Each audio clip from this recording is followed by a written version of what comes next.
My cousin faked my death for donations when I called him out on it. He took to social media and accused me of faking cancer. Now I'm getting death threats.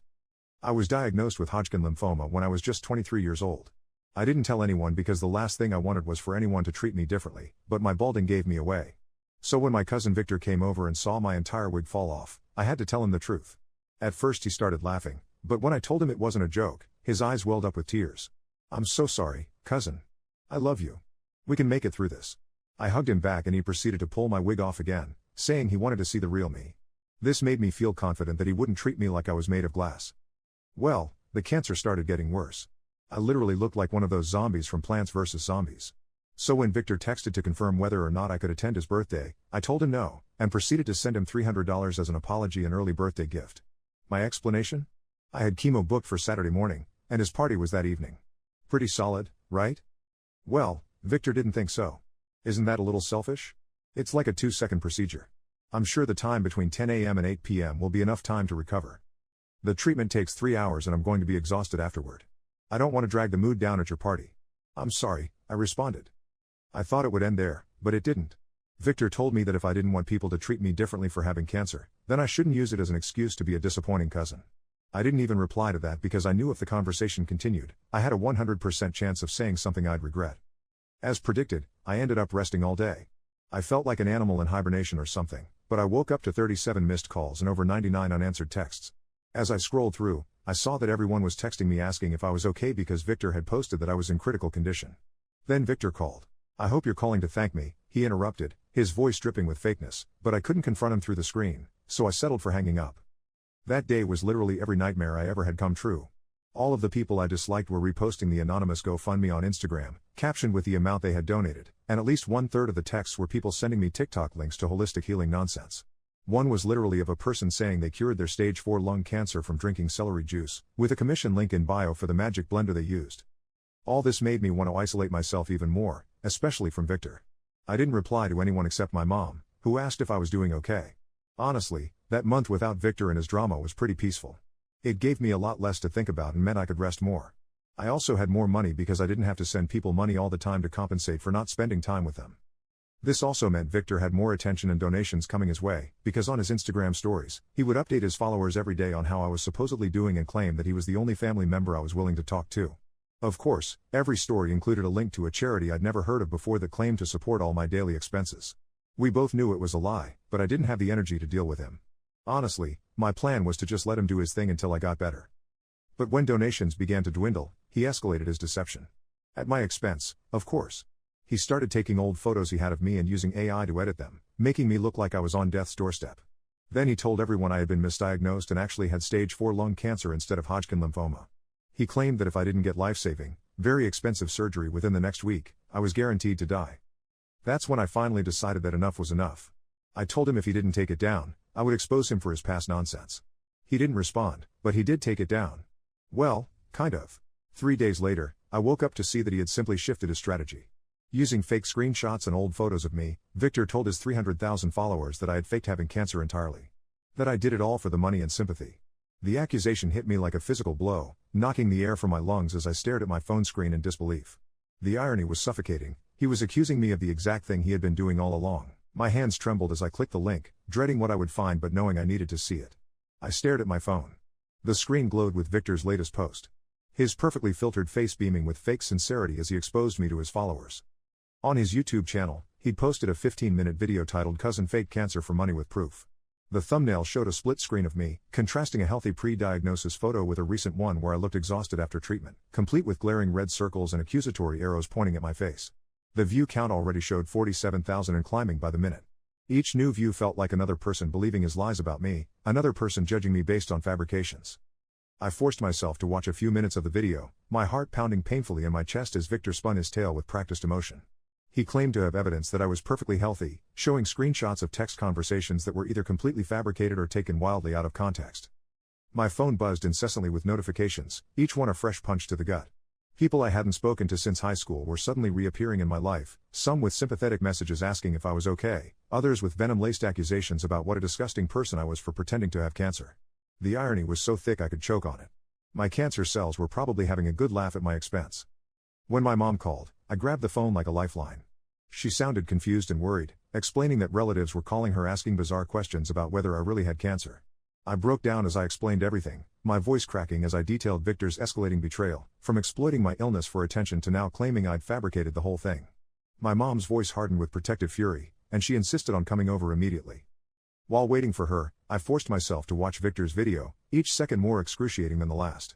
He sat in his meticulously curated room, dabbing at dry eyes with tissues as he spun his tale of victimhood. The comment section was a cesspool of outrage, people calling for my head, promising to report me for fraud, some even suggesting jail time. I closed the app and flung my phone across the couch, wishing I could throw it into another dimension where Victor didn't exist.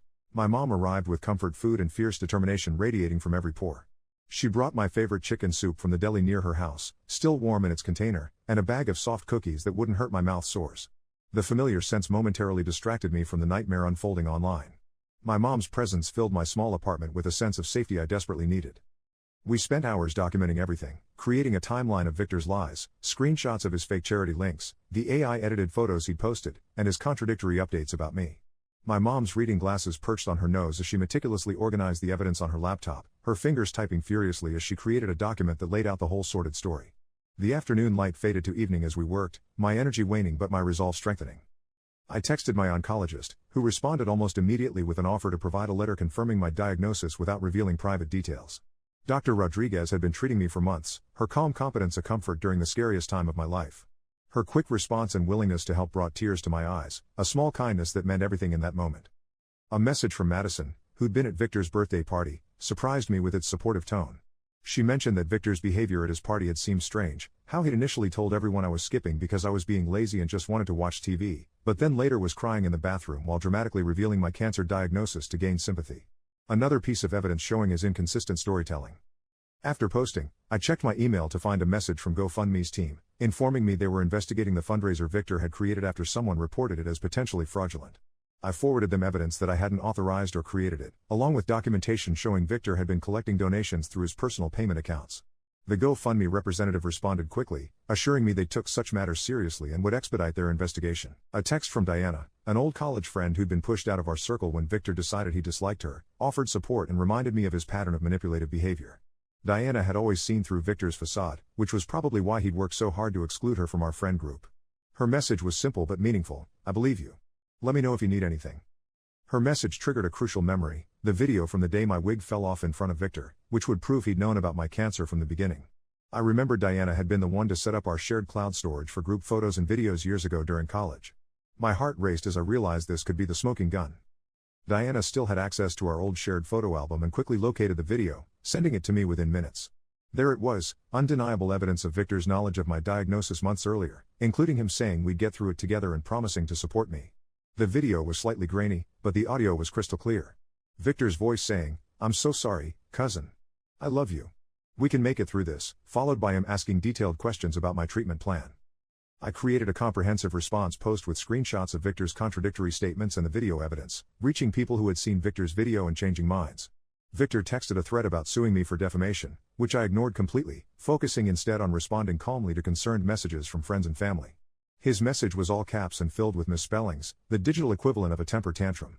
I showed it to my mom, who just shook her head and advised me to save it as further evidence of Victor's character. By evening, Victor had deleted his video, but the damage to his reputation was spreading like wildfire. Content creators were already analyzing the evidence, highlighting the inconsistencies in his story. One YouTuber with a significant following created a detailed breakdown of the timeline, pointing out how Victor's claims contradicted each other and the evidence I'd provided. The video ended with links to legitimate cancer charities and a warning about donation scams. Elena, one of Victor's closest friends, messaged me with an apology, explaining that Victor had told different versions of the story to different people. She mentioned donating to a legitimate cancer charity in my name, a small gesture that felt genuinely supportive amid the chaos. Elena's message was hesitant, clearly uncomfortable with reaching out but determined to do the right thing. She explained that Victor had been acting strangely for months, becoming increasingly obsessed with social media attention. The following days brought a strange mix of support and continued scrutiny. Some of Victor's most loyal followers still believed his version, sending hostile messages claiming I was an elaborate con artist. Others reached out with genuine concern, including several people who had been suspicious of Victor's constant fundraising posts. Marcus, a mutual acquaintance who worked at the same coffee shop Victor frequented, even mentioned that Victor had been bragging about his influence and how easy it was to get people to donate money. Dr. Rodriguez herself called later that day, her voice concerned as she asked about my stress levels and sleep quality. She reminded me that stress could impact my immune system, which was already compromised from treatment. The GoFundMe investigation concluded quickly. I provided information about Victor's personal payment accounts, where he'd been collecting additional donations, along with screenshots of his solicitations. The representative I spoke with sounded genuinely appalled at the situation, assuring me they were taking it very seriously. I consulted with Ms. Williams, a lawyer specializing in defamation cases. She explained I had a strong case for defamation, especially with the evidence of Victor knowingly making false statements that damaged my reputation. She also mentioned potential fraud charges related to the unauthorized fundraising. When I expressed hesitation about a lengthy legal battle while undergoing cancer treatment, Ms. Williams suggested sending a formal cease and desist letter as a first step. She understood my limited energy and outlined options that would protect my interests without requiring constant involvement. Victor's online presence had gone suspiciously quiet since I'd posted my evidence. His Instagram stories stopped, his YouTube channel went dark, and according to mutual friends, he'd made his Twitter account private. The silence felt ominous rather than reassuring. The absence of his constant posts was jarring after months of his daily updates about me.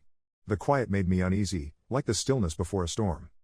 3 days after my consultation with Ms. Williams, I received a text from an unknown number. It was Victor's mother, asking if we could meet to discuss the unfortunate situation between me and her son. I showed the message to my mom, who immediately advised caution. We agreed to meet in a public place, a quiet cafe near my apartment. The cafe was one I frequented during my better days, with comfortable chairs and staff who knew me well enough to start preparing my usual herbal tea when they saw me coming. Victor's mother arrived alone, looking tired and considerably less polished than her son's carefully curated appearance. Her hair was pulled back in a simple ponytail, and she wore minimal makeup that couldn't quite hide the dark circles under her eyes. She apologized immediately for Victor's behavior, explaining that she discovered what was happening when one of her colleagues showed her the video. She seemed genuinely horrified, especially about the fraudulent fundraising. She told me Victor had always struggled with truth-telling and attention-seeking, but this was beyond anything they'd seen before. They were getting him into therapy, and she wanted to make things right financially. She handed me an envelope containing a cashier's check, explaining it was the total amount Victor had collected through his personal accounts. The envelope felt heavy in my hands, weighted with more than just money.